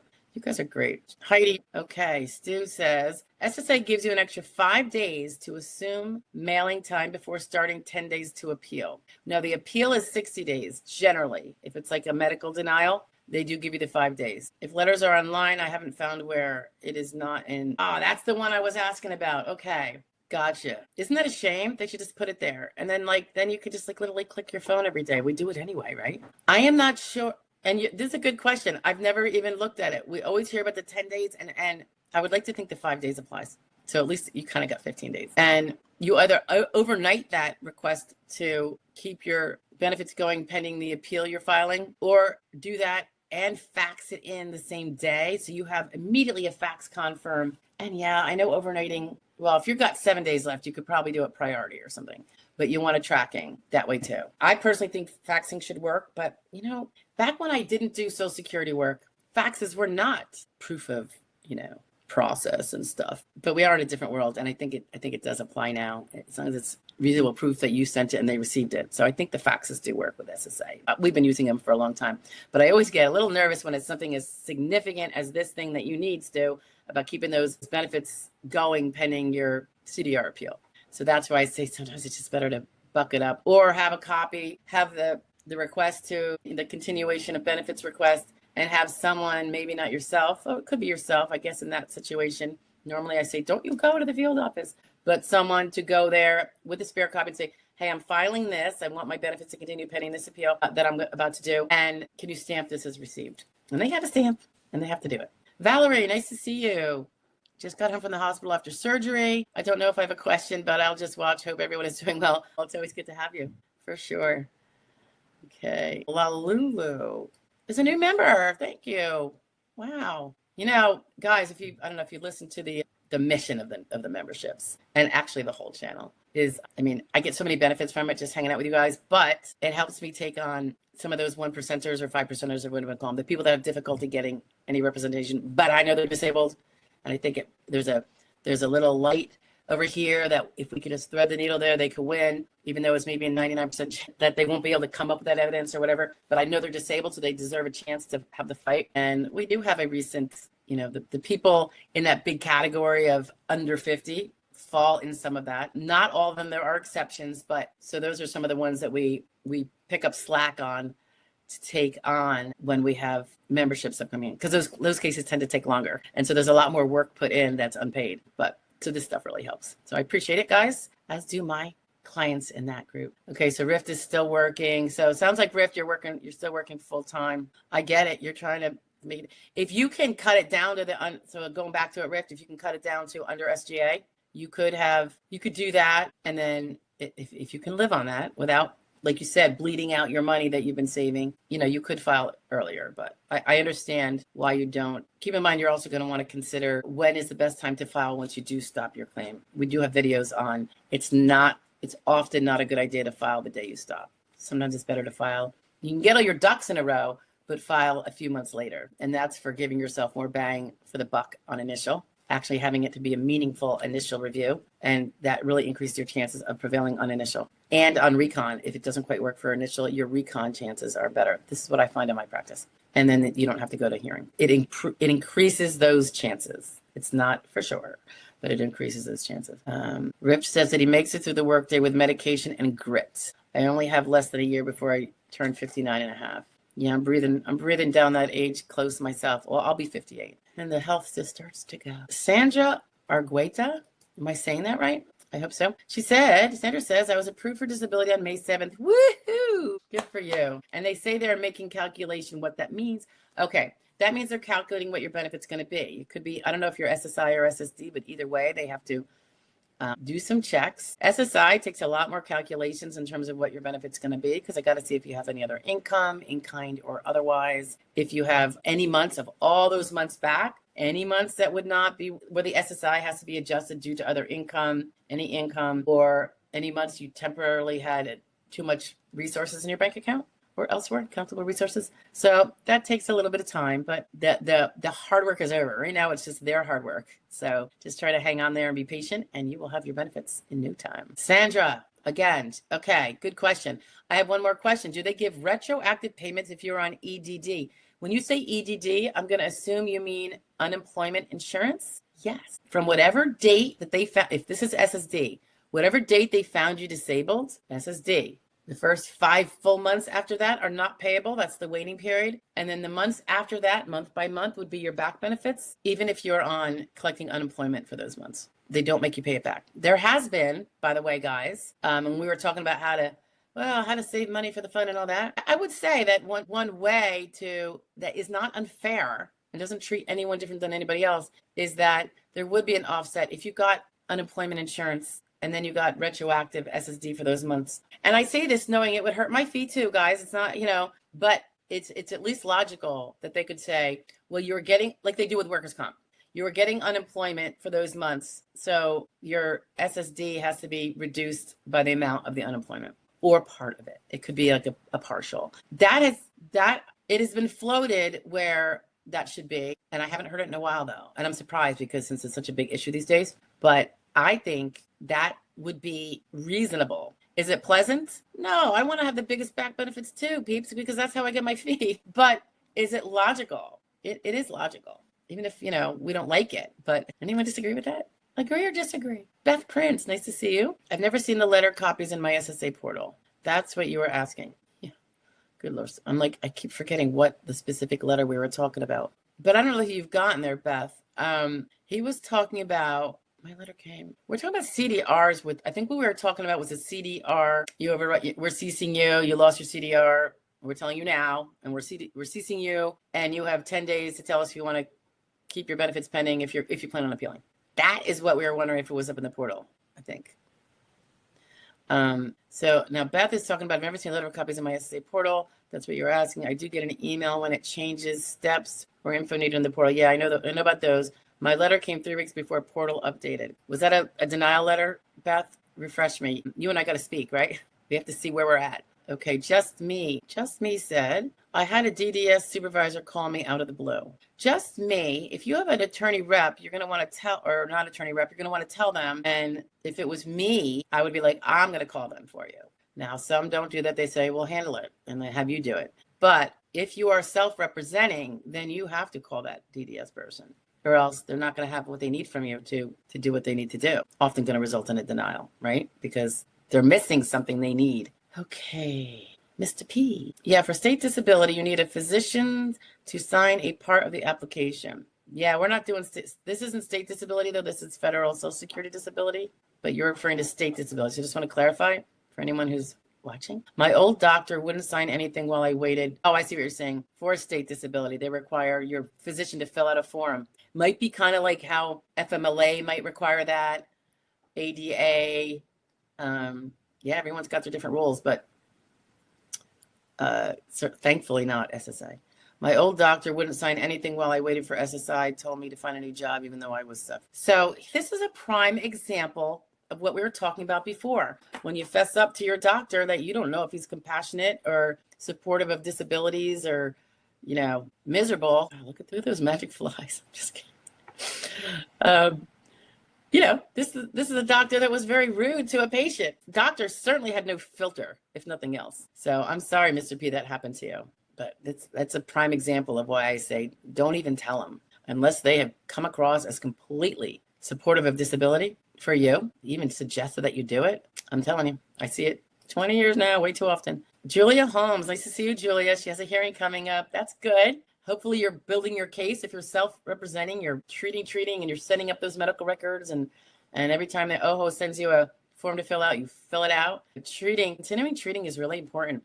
And getting those records in. And then, you have that 5-day rule, Julia, where you have to have your evidence in 5 business days. So that's 7 days if there's no holiday. It could be 8 days with a holiday. So I always say, assume it's 10. Just subtract 10 days from your hearing date and have all your evidence in by then. Or your reason why your evidence isn't in and how diligent you have been trying to get it for how long, and it's still not there due to no fault of your own. Then you have the opportunity to have the judge hold the hearing open after you're done for that evidence to come in. You have to do your diligence. You have to get it, or he might help you. So sometimes. And if you want him to subpoena somebody who's being abusive and not providing your records contrary to HIPAA law, you need to do that, I think, 10 business days before your hearing. So just think of it as like 20 days before asking for him to subpoena. And then you give him the address and all that business. And sometimes they'll subpoena. All right. Sandra was saying something about state disability. All right. So you're in a state that has temporary disability?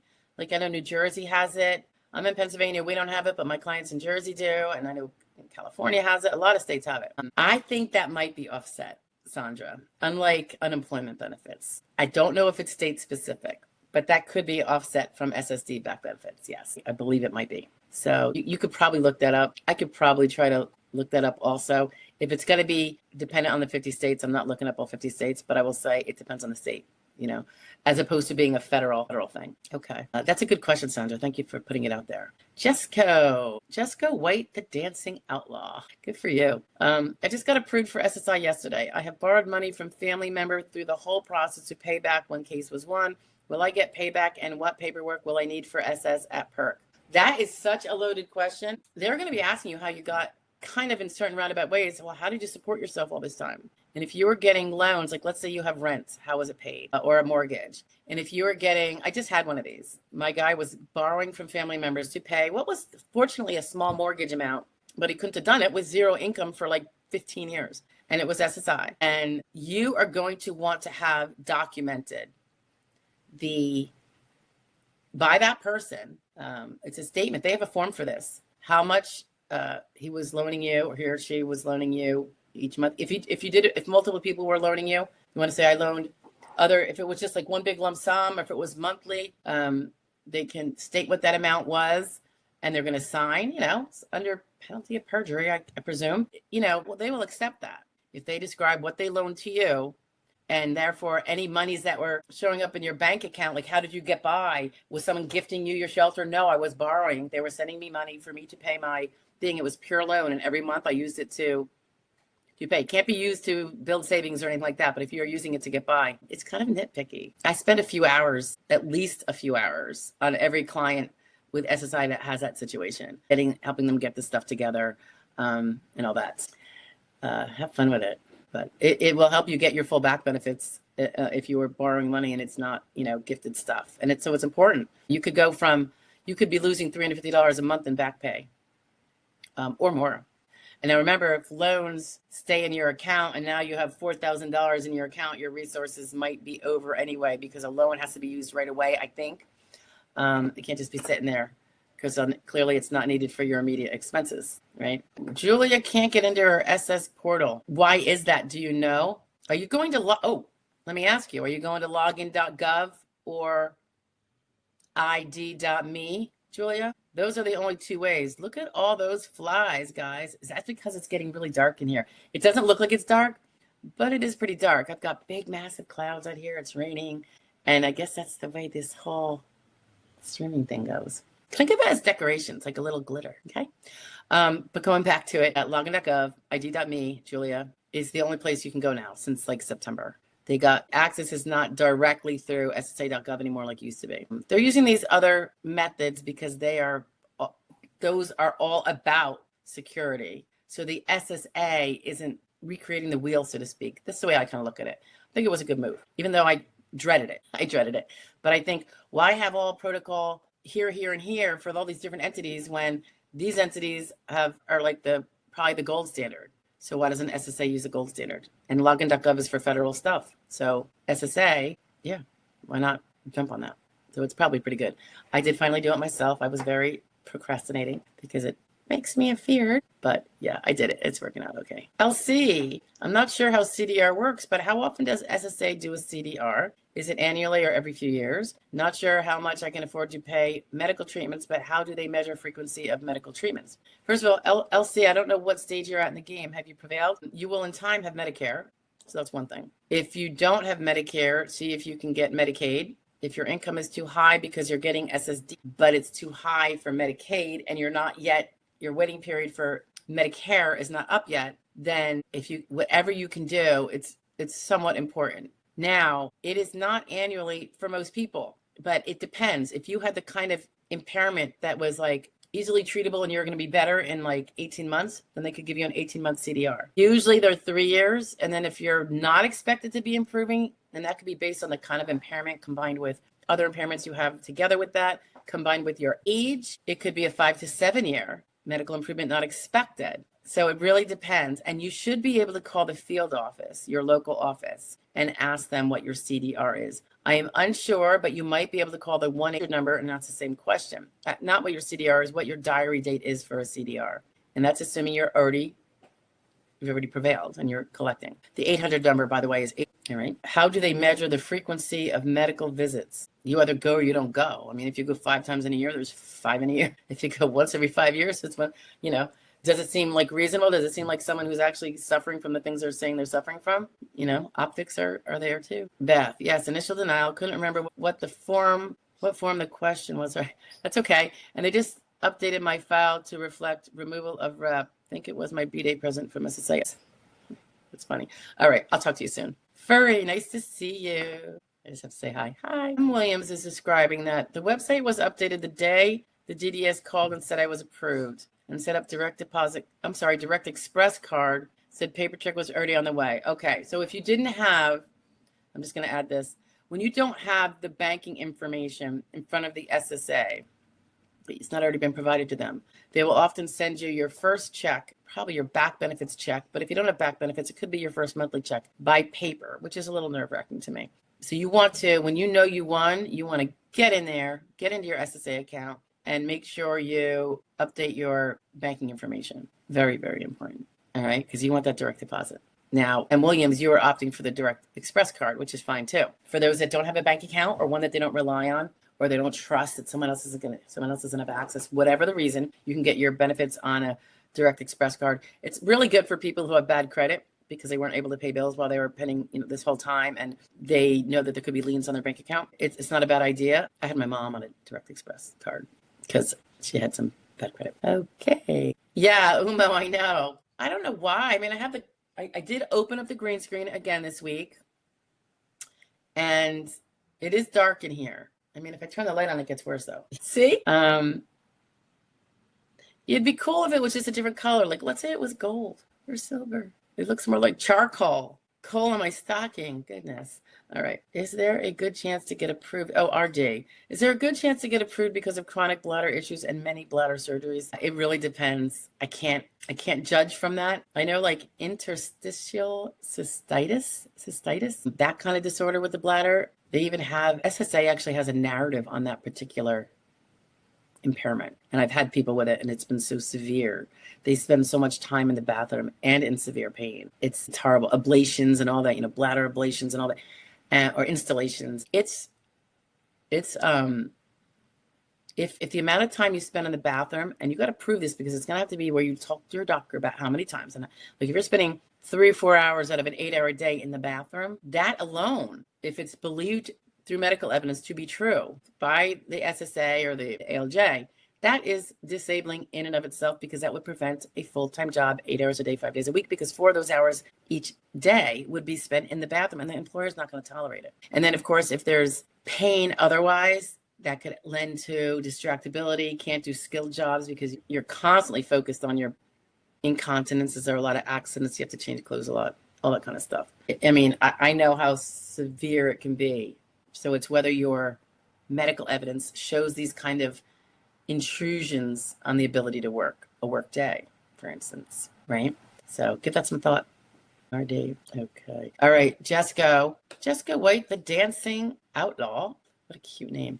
If I could just click it on. He's saying that the money coming in and looking at SSI was monthly for rent and utilities. Perfect. Get them to document, if it was on average 500 a month or whatever, or 1,000, whatever it was, they should document it.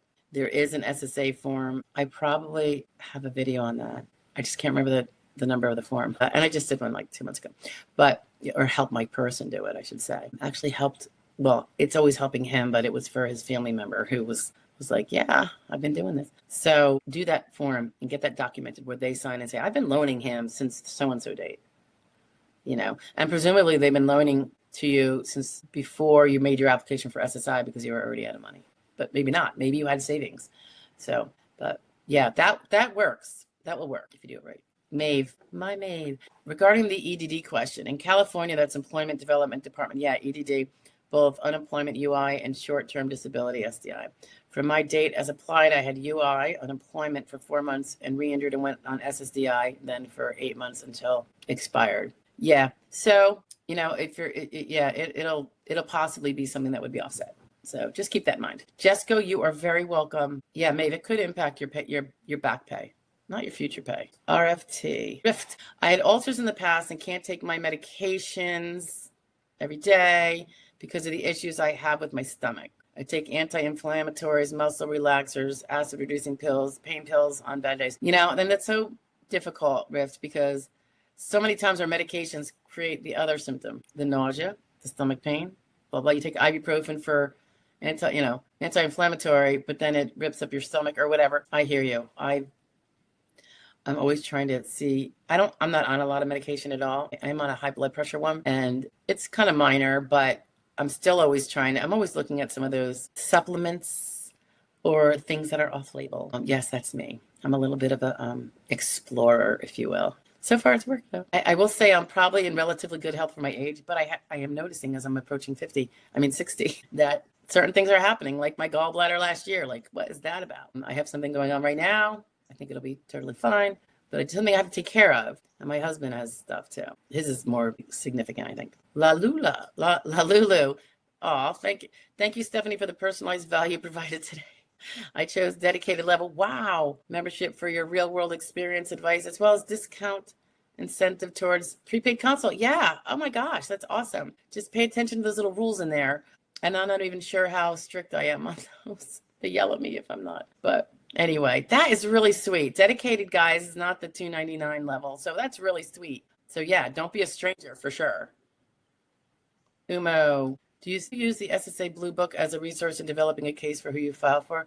That would be the listings. The listings apply to every case. So yeah, it would be everybody. Keep in mind, most people don't win on a listing. They're not designed for people with the diagnosis of the listing to win on that listing. If you have a diagnosis that's a compassionate allowance, that's almost an auto. I would say it is an auto for all intents and purposes. A listing is not an auto on the diagnosis. A lot of people think, I have that, it's a listing. I'm like, read the details. You'll see, not so much. Rift says, what state are you in? Because I will need a lawyer when I do file. Well, I practice in every state SSD, thankfully. That's the beauty of the federal practice. I am physically located, ironically, in Pennsylvania, and I am a New Jersey licensed attorney, but I no longer practice New Jersey law, although I am legally able to. I choose not to because I do 100% Social Security disability on the federal level all over the country. I probably have more clients outside of Pennsylvania where I live than inside, and New Jersey. Actually, I'd say I have more outside than inside. So don't ever, any of you, don't ever think you have to stick to a local, and you'll hear local attorneys say, I'm a local attorney, you want a local attorney? First, I'm like, all right, that's false information. It's federal. There's no foot traffic. There's no, if they tell you, you want local because you have to go in and see the lawyer, that is completely false. That is not how the Social Security Administration runs everything with technology. So it's funny when they say that. I think it's because they don't know how to do a case, maybe, and they think it's kind of like other areas of law. I mean, I used to work for law firms, and it's like everyone with employment had to come. This is before the internet was really robust, though, because I've been doing this for a few decades now. But back when I did that, yeah, it was people had to hoof it to the office, whether it was a divorce or a DWI or a low-level criminal or a personal injury case. They had to hoof it to the, an hour to the lawyer's office or a half hour, whatever it was, sit in the waiting room. Half the time the lawyer would be late. I thought it was very rude. And I don't know if newer law firms doing state law areas like that, I don't know if they even still do it that way. I can't say, like the youngins, because they've been born and bred with the technology of now regular courts have online filing. We used to have to use process server, like all this stuff when I did state law. So I wonder if they're not doing that so much. The old coots, they can never change their ways. They're like a dinosaur. But the newer, younger people that are now like becoming partners in firms, I wonder if that's making a whole new landscape for that.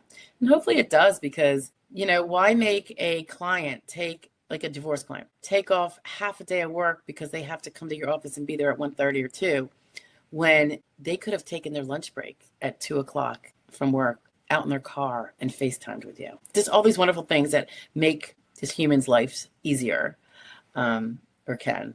But yeah, so state doesn't really matter. If you like a person down the road, though, there's no reason not to take them if you think that they're really, focused on SSD. I will say another thing about, in my opinion, picking a lawyer or a non-attorney rep. Some of them are extremely good. Make sure that it's all they do. I would say make sure they're not a big volume-based factory. That can be a negative. But if you go to a law firm and they have a ton of areas they do, Social Security disability is by and large the redheaded stepchild. It doesn't pay a lot. They tack it on for cross-selling purposes, like we can make a few extra bucks. It'll pay the secretary for the month. And it's not given it. I see this all the time. I pick up the pieces a lot. I have second cases with people who did that and deeply regretted. And that is not a statement about every law firm that might be spreading themselves over many areas.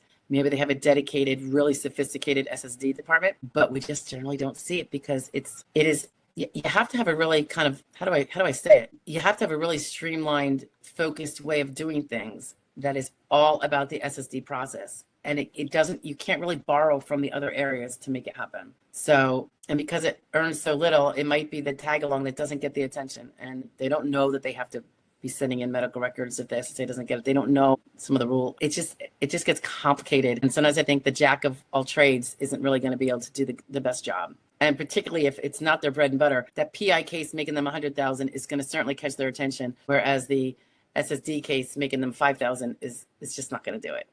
They've got overhead, of great magnitude and possibly 3-car garages they need to support.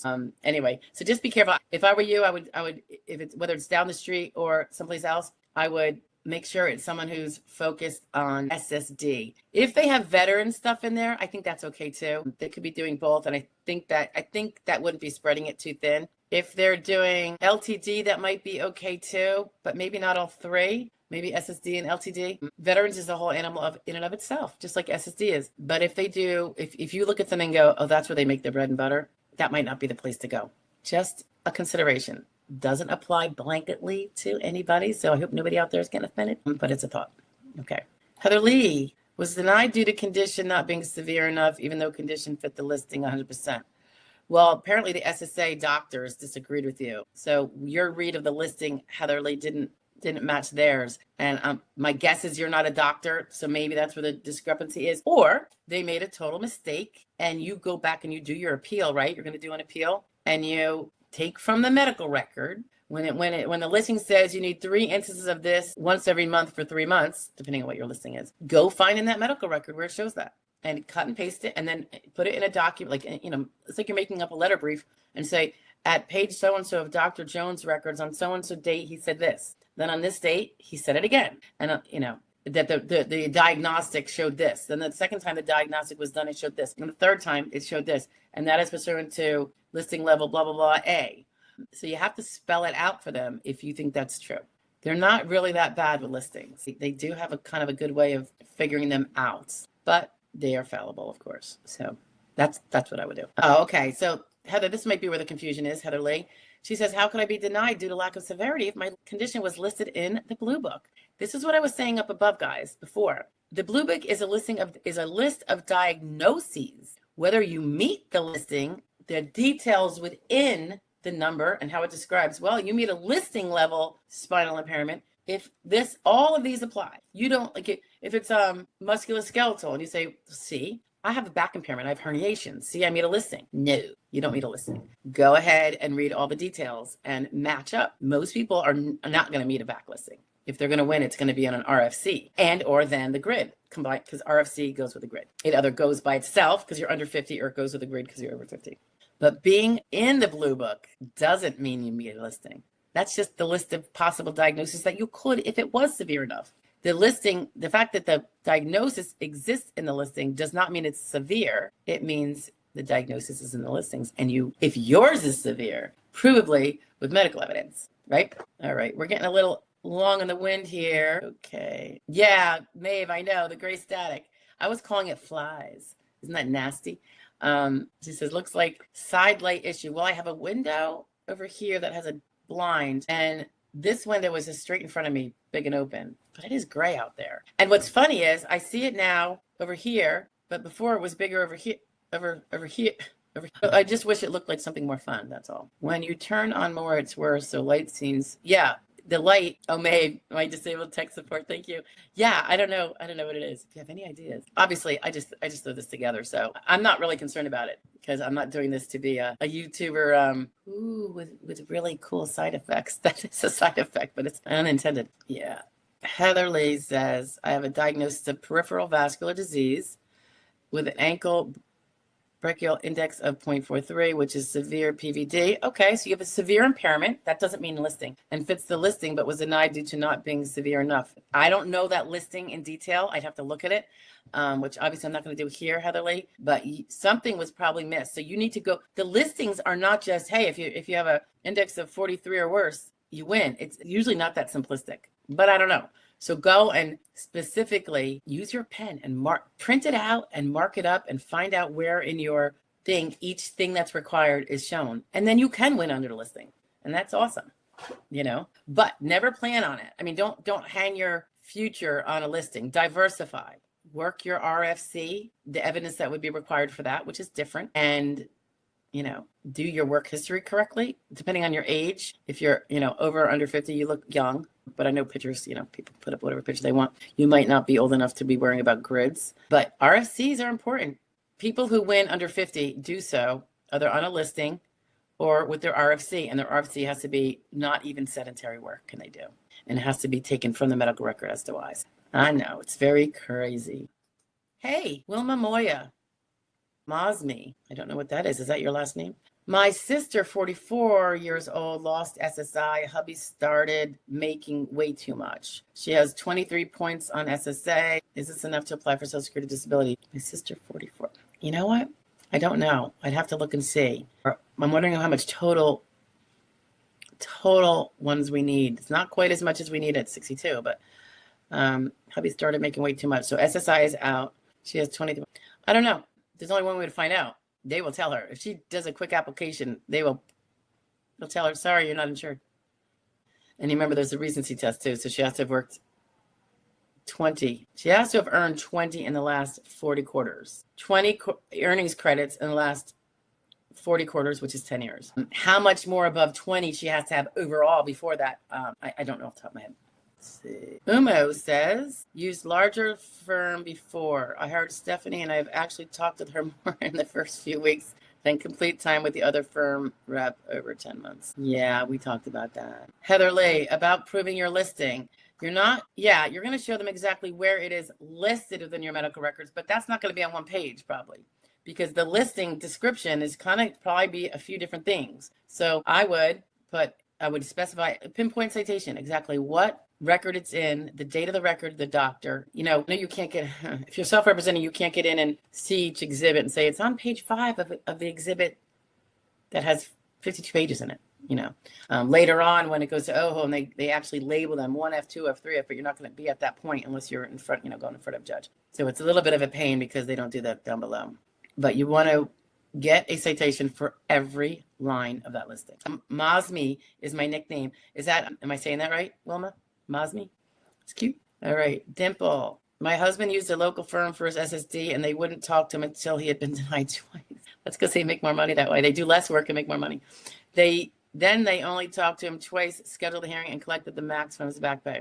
And that's why they do that. Better chance you're going to get denied if they're not helping you, which ages of the case. And then they come in and they already know whether it's going to be a good case if the right thing is done, and they do their stuff, which is not unremarkable, but it is probably half the work. And they guaranteed that they would get the max payout because it took longer because you couldn't prevail on your own. It's interesting, right? There's nothing about the rule that should be changed. However, I just don't like that I see people totally doing that.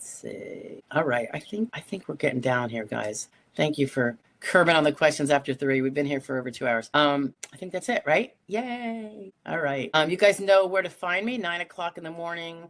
There is usually a daily video that comes out of whatever's going on. Sometimes they're pullouts from these. Sometimes they are what's going on, if something interesting is going on that day that I think some people might be interested in, or a tip that comes up that I'm just using myself in a particular work day.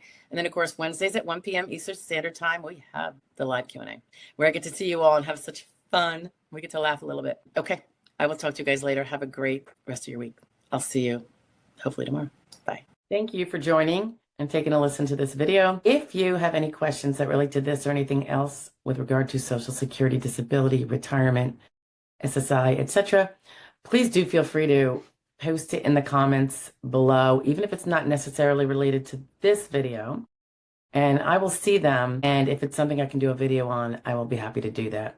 If you are looking for representation in a current battle to prove that you are disabled, whether you have applied yet or not, and ideally, if you have not applied yet, that's when we like to come in and start from the beginning and do our wonders. You can go to joydisability.com, look up to your left, and there's a little link for a free SSD evaluation, and we will take a look at it and let you know one way or the other. If you are looking for a consultation, not representation, or you can't get representation for whatever reason, or it's a non-representational type of issue you need to review, you are more than welcome to order a prepaid consultation. It will be with me personally, and that link is on that same page, joydisability.com, but over on the upper right. Anyway, thanks for staying tuned, and I hope to see you every day, 9 a.m. with our little video shares or live Q&A if you want to join me live on Wednesdays at 1 p.m. Eastern Standard. Thank you so much. Have a great day. Bye-bye.